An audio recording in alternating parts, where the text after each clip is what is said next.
علاقے میں شیعہ کے 2 جنازے ہوتے ہیں، پہلے سنی مولوی جنازہ پڑھاتا ہے، پھر شیعہ جنازہ پڑھاتا ہے۔ شیعہ کا جنازہ نہ پڑھنا چاہیے نہ پڑھانا چاہیے۔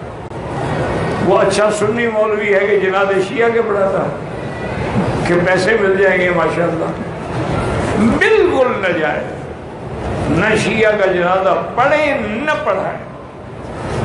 حتیٰ کہ ایک حدیث مبارک میں ہے، حضور نے فرمایا کہ آنے والے زمانے میں کچھ لوگ ایسے آئیں گے ینقصون اصحابی، میرے صحابہ کی شان میں کوتاہی کریں گے، توہین، الا فلا تجالسوا، ان کے ساتھ بیٹھا بھی نہ کرو، فلا تآکلوہم، ان کے ساتھ کھایا پیا بھی نہ کرو، اور اسی طرح حکم ہے کہ اس کے اوپر جنازہ بھی نہ پڑھو۔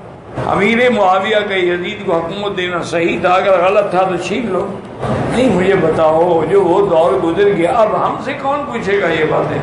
اللہ پاک ہمارے حال پہ رہے۔ امیر معاویہ کوئی چھوٹا آدمی نہیں تھا، وہ صحابی جلیل تھا، وہ کاتب الوحی تھا، حضور پاک صلی اللہ علیہ وسلم کا سالہ تھا، اور اس نے اللہ نے ان کو، اور وہ شخص تھا جس کے لیے حضور نے دعا کی کہ اللہم اہدہ واجعلہ ہادیا مہدیا، اللہ میرے معاویہ کو ہدایت دے، اس کو ہدایت کرنے والا بنا۔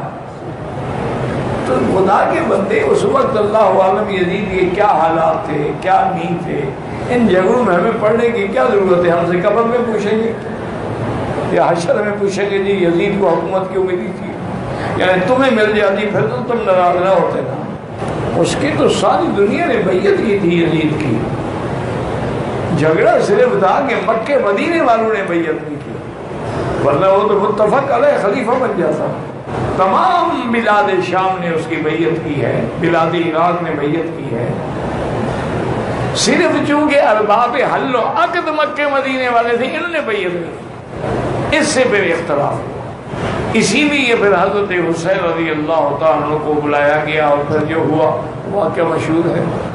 پاکستان میں شیعہ کی طاقت بڑھتی جا رہی ہے، تو اللہ کے جو فیصلے ہیں وہی ہوں گے۔ جب حق والے کمزور ہو جائیں گے باطل بڑھے گا، قاعدہ ہے۔